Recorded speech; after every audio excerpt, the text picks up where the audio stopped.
पिछले एपिसोड के लास्ट में हमने देखा था कि स्योग्जो को जेल से रिलीज किया जाता है क्योंकि एक बस वही था जो किलर के टारगेट्स को गेस कर सकता था और पुलिस को हेल्प करने के बदले उसने यही कंडीशन रखी थी कि उसे जेल से रिलीज किया जाए। जेल से निकलने पे स्योग्जो जो-hyun को देखता है जो उसे पिक करने आई थी। स्योग्जो को रिलीज तो किया जा रहा था पर था तो वो एक क्रिमिनल ही, तो उसको हर वक्त मॉनिटर करने के लिए जेल के एक गार्ड ऑफिसर पार्क को भी उसके साथ भेजा जा रहा था। पार्क स्योग्जो के पैर में एक डिवाइस भी लगाता है ताकि उसके लोकेशन को हर समय ट्रैक किया जा सके। पार्क स्योग्जो से कहता है कि सिर्फ इसलिए कि तुम्हें रिलीज किया जा रहा है खुद को स्पेशल मत समझना, तुम एक मर्डरर हो। जो-hyun बीच में बात काट कर कहती है कि सुबह होने से पहले हमें यहाँ से निकलना चाहिए वरना रिपोर्टर्स की भीड़ लग जाएगी। फिर हम वहाँ का सीन देखते हैं जहाँ स्योग्जो को रखा जाने वाला था। मुचान जोदान से स्योग्जो के बारे में पूछता है तो वो बताता है कि स्योग्जो का डिवाइस अब एक्टिवेट हो चुका है जिसका सिग्नल यहाँ तो आ ही रहा है, जो-hyun के स्मार्ट वॉच में भी जा रहा है। दूसरी तरफ हम जो-hyun को देखते हैं जो स्योग्जो के साथ जेल से वापस आ रही थी। मुचान उसको कॉल करके पूछता है कि सब ठीक है ना, तो वो बताती है कि हाँ, कोई भी रिपोर्टर या विटनेस हमें फॉलो नहीं कर रहा है। जो-hyun फिर मुचान से स्योग्जो के बारे में बात करती है और उसके बाद से हमें पता चलता है कि अगर स्योग्जो की हेल्प से डॉग मास्क पकड़ा जाता है तो उसे फ्री कर दिया जाएगा, वरना उसे फिर से जेल भेज दिया जाएगा जहां अब भी उसकी 7 साल की सजा बाकी है। फिर हम मुचान को देखते हैं जो पुलिस स्टेशन आ गया था। जोदान भाग के आकर बताता है कि गीचुल की वाइफ के फोन में उन्हें कोई मैसेजेस, फोटोज या डीएनए तो नहीं मिला, बट एक लैंग्वेज ट्रांसलेटर ऐप में उन्हें एक रशियन में मैसेज सेव्ड मिला जिसको ट्रांसलेट करने पे मैसेज था कि जिस दिन उसके हस्बैंड की डेथ हुई उस दिन किसी ने उसे ब्लैकमेल किया था। मुचान फिर से सीसीटीवी फुटेज देखता है, उसमें एक आदमी ने हेलमेट लगाया हुआ था, शायद वो कुछ डिलीवर करने आया था। मुचान को रियलाइज होता है कि इस आदमी की फिजिक बिल्कुल उस आदमी के जैसी है जो उसे स्योग्जो के घर पे मिला था। मुचान फिर पूछता है कि गीचुल के घर से कुछ मिला क्या, तो डिटेक्टिव सैंगजे बताता है कि वहाँ से उन्हें एक ब्लैक बॉक्स मिला है जिसमें किसी रशियन बच्चे की फोटोज है। वो फोटोज दिखाता है जिसमें गीचुल की वाइफ उस बच्चे के साथ थी। मुचान को अब लग रहा था कि किसी ने गीचुल की वाइफ को उस बच्चे के नाम पे ब्लैकमेल किया होगा, जिसके बाद उसने अपने हस्बैंड को कॉल करके बार से बाहर आने को बोला होगा, जिसके बाद डॉगमास ने उसे मार ही दिया। सबको उस टैक्सी वाले पे भी शक था क्योंकि गीचुल के फ्यूनरल वाले सीसीटीवी में वो दिखा था। फिर हम देखते हैं कि जो-hyun स्योग्जो को लेकर पुलिस स्टेशन आ गई थी जहाँ से उसे आइसोलेशन रूम ले जाना था। मुचान कहता है कि वो उसे वहाँ तक ले जाएगा। स्योग्जो के रूम वाले एरिया में काफी टाइट सिक्योरिटी अरेंजमेंट थी। ऑफिसर पार्क का रूम स्योग्जो के रूम के बगल में ही था। तभी वहाँ लगे स्पीकर से जोदान खुद को इंट्रोड्यूस करके बताता है कि वो साइबर ब्यूरो से है। वो फिर एक्सप्लेन करता है कि इस रूम को गार्ड्स 3 शिफ्ट में गार्ड करेंगे। सीसीटीवी कैमरा रूम के बाहर और अंदर हर जगह लगा है और इस रूम से बाहर स्योग्जो किसी गार्ड या डिटेक्टिव के साथ ही जा सकता है। मुचान फिर स्योग्जो से कहता है कि सबसे जरूरी बात ये है कि किसी को पता नहीं चलना चाहिए कि तुम यहाँ हो। अगर किसी को भी पता चला तो ये स्पेशल अरेंजमेंट कैंसिल कर दिया जाएगा। मुचान फिर स्योग्जो से सारे लेटर्स फिर से पढ़ के और अपने जितने भी जान पहचान के लोग हैं सभी के नाम की लिस्ट बनाकर डॉगमास को आइडेंटिफाई करने की कोशिश करने को बोलता है। इस पे स्योग्जो कहता है कि अगला किलिंग वोट जल्द ही होने वाला है तो हमें पहले उसके अगले टारगेट को ढूंढना चाहिए ना। मुचान फिर भी उसे कल्प्रिट को पकड़ने पे ध्यान देने बोलता है तो स्योग्जो फिर हंस के कहता है कि ऐसे भी अगला विक्टिम तो कोई क्रिमिनल ही रहेगा। स्योग्जो ऐसा हिंट कर रहा था कि मुचान को अगले टारगेट के मरने पे कोई दिक्कत नहीं रहेगी। फिर वो मुचान से कहता है कि तुम कभी नहीं बदल सकते, इसलिए अब से मैं सिर्फ जो-hyun से कम्युनिकेट करूंगा, चाहे टारगेट को ढूंढना हो या डॉगमास को। मैं उसके अलावा न किसी के साथ काम करूंगा और न ही बात करूंगा। मुचान कहता है कि ये तो पॉसिबल नहीं होगा, तुम एक क्रिमिनल हो, किससे बात करना है किससे नहीं वो तुम नहीं डिसाइड कर सकते। इस पे स्योग्जो कहता है कि अगर ऐसी ही बात है तो मुझे वापस जेल जाने में कोई दिक्कत नहीं है। अब मुचान को स्योग्जो की कंडीशन एक्सेप्ट करनी पड़ती है। स्योग्जो फिर कहता है कि डॉगमास की कही एक बात वो भूल नहीं पा रहा है और मुचान को वो इंसिडेंट याद दिलाता है जब वूटैक को जेल से रिलीज किया गया था। तब मुचान बहुत गुस्से में आ गया था। उस समय उसने कहा था कि मैं ऐसे लीगल सिस्टम को कैसे मान सकता हूँ, मेरा जस्टिस रैशनल है। यही सेम बात डॉगमास ने अपने एक वीडियो में भी कहा था। स्योग्जो कहता है कि जिस पे मुझे सबसे ज्यादा डॉगमास होने का शक है वो तुम ही हो। मुचान बिना कुछ बोले बाहर निकल जाता है। दूसरी तरफ हम जो यून को देखते हैं। जब वो सेokjo से जेल में मिली थी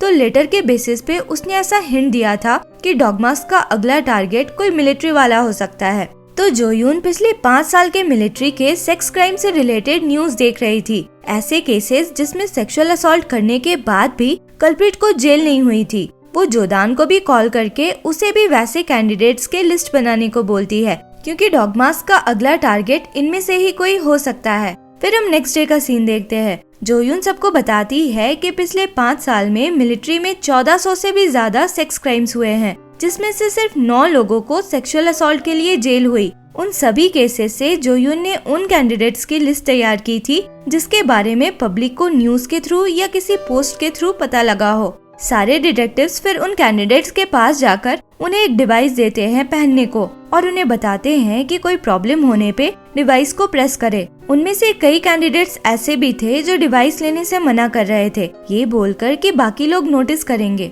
दूसरी तरफ हम एक हॉस्पिटल का सीन देखते हैं, जहाँ एक आदमी दौड़ता हुआ आकर एक डॉक्टर को पकड़कर रोने चिल्लाने लगता है कि मेरी बेटी को वापस लाओ। ये डॉक्टर वही था जिसे हमने पिछले एपिसोड में देखा था, जो एक बेहोश लड़की की फोटो लेने की कोशिश कर रहा था। ये डॉक्टर सबके सामने तो अच्छा बनकर उस आदमी को अपने साथ ले जाता है, पर फिर बाथरूम में ले जाकर इसके साथ बहुत बुरी तरह से बिहेव करता है। इधर जो यून सेokjo के कंडीशन के अकॉर्डिंग उसके साथ काम करने आई थी और लेटर्स में जो कीवर्ड्स थे उससे डॉगमास को आइडेंटिफाई करने की कोशिश कर रही थी। वो सेokjo के कॉन्टैक्ट के सभी लोगों के इंफॉर्मेशन वेरीफाई कर रही थी। फिर से हम उसी डॉक्टर को देखते हैं। वो अपने ऑफिस में आकर अपना लैपटॉप चेक करता है, जिसमें उसे किसी का मैसेज आया था। मैसेज से हमें उसका नाम पता चलता है, ग्यूनो। उसके लैपटॉप में हम देखते हैं कि उसने बहुत सारे वीडियोस रखे हुए थे जो हॉस्पिटल में ही उसने लिए थे। फिर वो एनोनिमसली उन वीडियोस को बेचने के लिए किसी से चैट करता है। फिर किसी काम की वजह से उसे अपने ऑफिस से बाहर जाना पड़ता है। उस समय हम देखते हैं कि कोई उसके लैपटॉप को हैक करके सारे वीडियोस और फोटोज डिलीट कर देता है। दूसरी तरफ हम स्कूल का सीन देखते हैं। स्कूल से निकलते हुए जीहुन किसी को कॉल करता है, बट सामने जोमिन को आता देख कॉल कट कर देता है। जोमिन उसके साथ हॉस्पिटल जाने को आई थी और कहती है कि तुम्हें मेरी वजह से चोट लगी है, तो अब जब तक तुम ठीक नहीं हो जाते तुम मेरी रिस्पॉन्सिबिलिटी हो। हॉस्पिटल पहुंचकर जीहुन जोमिन को किसी बहाने से कैंटीन भेजता है और फिर किसी को कॉल करके दूसरी तरफ जाता है। फिर हम जोयुन और सेokjo को देखते हैं। जोयुन सेokjo के सस्पेक्ट लिस्ट में वोटेक के पेरेंट्स को देखती है। दोनों की डेथ हो चुकी थी तो उन्हें वो लिस्ट से हटाने वाली थी। सेokjo बताता है कि वो दोनों अच्छे लोग थे। उसके पड़ोस वाले घर में ड्राइवर और मेड का काम करते थे। वो लोग कभी कभी उसके लिए खाना लाया करते थे और कभी उसकी बेटी नारा की बस मिस हो जाती थी तो वो लोग उसे स्कूल तक भी ले जाते थे। जोयुन कहती है कि फिर तो तुम्हारे लिए बहुत शॉकिंग रहा होगा कि उनके बेटे ने ही नारा के साथ ऐसा किया। सेokjo ये भी बताता है कि वो दोनों एक असेंबली वुमेन के लिए काम करते थे। उस असेंबली वुमेन का छोटा बेटा बहुत कमजोर सा था तो वोटेक उसके लिए बैग्स उठाता था। फ्लैशबैक सीन में हम देखते हैं कि असेंबली वुमेन मिन निकलती है तो उसके साथ मिन्सू निकलता है और वोटेक भी साथ था जो मिन्सू के बैग्स पकड़े हुए था। उस समय मिन्सू बड़े ध्यान से नारा को स्कूल की तरफ जाता देख रहा था। अब फाइनली तीसरे किलिंग वोट का टाइम भी आ जाता है।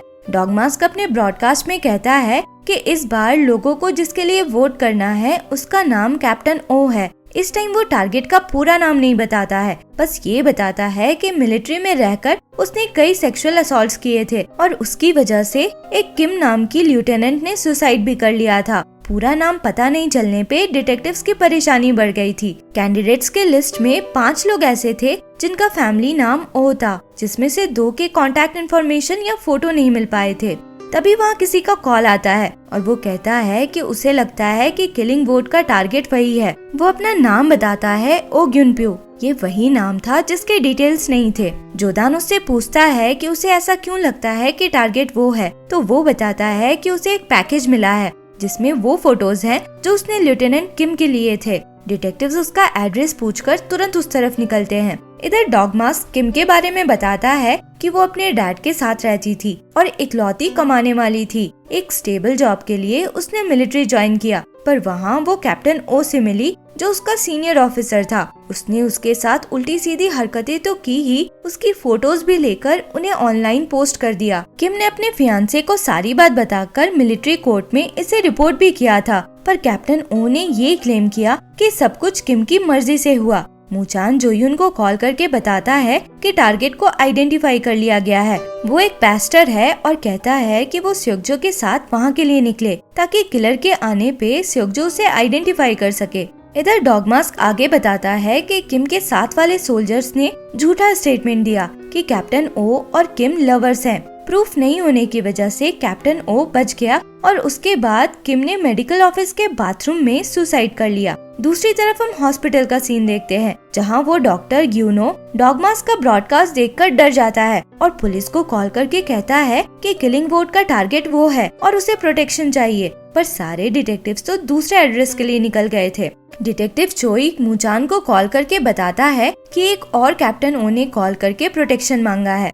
इधर जोयून स्योकजो के साथ उस एड्रेस के लिए निकलती है तो उसके साथ ऑफिसर पार्क भी था और अब वोटिंग खत्म होने में बस 40 मिनट बचे थे। जोयून लेफ्टिनेंट किम के बारे में एक आर्टिकल पढ़ती है तो उसे पता चलता है कि किम एक नर्स ऑफिसर थी, मतलब कैप्टन ओ भी मेडिकल फील्ड से रिलेटेड होना चाहिए। पर अभी वो लोग जहाँ जा रहे थे वो तो एक पैस्टर था।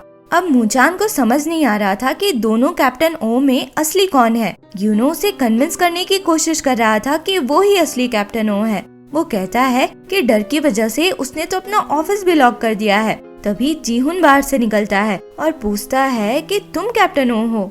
मूचान को भी समझ आ गया था कि वो डॉक्टर असली कैप्टन ओ है। वो नकली वाले से पूछता है कि तुम कौन हो। दूसरी तरफ डिटेक्टिव चोई जोदान और दूसरे डिटेक्टिव्स के साथ उस चर्च पे पहुंचता है जहां से पैस्टर वाले फोन का सिग्नल आ रहा था। वहां उन्हें एक फोन मिलता है जिसमें एक डिवाइस लगा था जिसके थ्रू एक नंबर 2 डिवाइस में यूज किया जा सकता था। मूचान जिस आदमी से बात कर रहा था वो हॉस्पिटल में था। वो मूचान से पूछता है कि क्या सच में तुम उस जैसे बेकार इंसान को बचाना चाहते हो, और फोन कट करके तोड़ देता है। अब सब लोग हॉस्पिटल की तरफ निकलते हैं जहां जोयून भी स्योकजो के साथ पहुंच गई थी। मूचान उसको कॉल करके कहता है कि डॉग मास्क वाला आदमी वहां पहुंच चुका है और पुलिस के पहुंचने तक वो जोयून से कहता है कि वो कैप्टन ओ को प्रोटेक्ट करे। जोयून स्योकजो से कहती है कि उसे ऐसा कोई भी दिखे जिसे उसने पहले देखा हो तो वो उसे बताए, और उसके चेहरे पे मास्क लगा देती है ताकि कोई उसे पहचाने ना। इधर जीहुन कैप्टन ओ के ऑफिस से निकलने की कोशिश करता है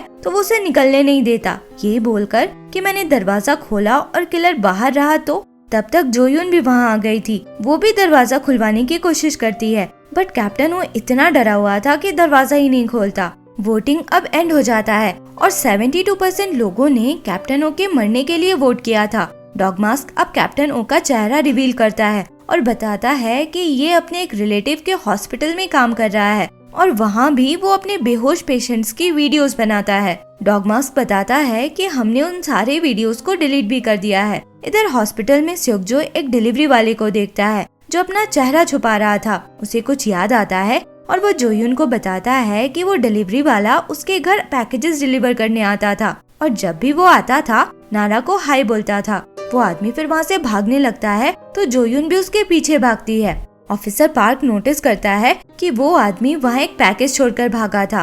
पैकेज में से टिक टिक की आवाज आ रही थी। स्योकजो पीछे से हटने के लिए चिल्लाता है पर तब तक एक ब्लास्ट होता है और अफरा तफरी मच जाती है। सब बाहर की तरफ भाग रहे थे पर हॉस्पिटल के सारे दरवाजे बंद किए हुए थे और खुल ही नहीं रहे थे। किसी ने हॉस्पिटल के कंट्रोल्स को हैक कर रखा था।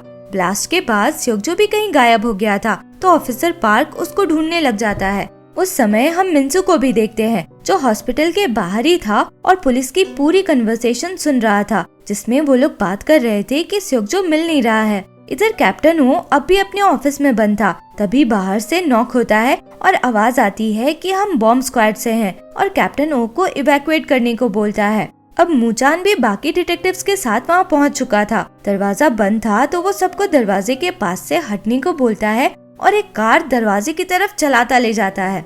इधर जोयून उस डिलीवरी मैन के पीछे भागते हुए उस तक पहुंच ही गई थी तो वो आदमी उस पर अटैक कर देता है। फिर हम स्योकजो को देखते हैं जो बाहर की तरफ जा रहा था और अब उसने अपना मास्क भी हटा लिया था। और इसी के साथ ये एपिसोड यहाँ खत्म होता है। आगे क्या हुआ इसके लिए मिलते हैं अगले वीडियो में। अगर एक्सप्लेनेशन पसंद आया हो तो लाइक शेयर एंड सब्सक्राइब करें। Thank you for watching.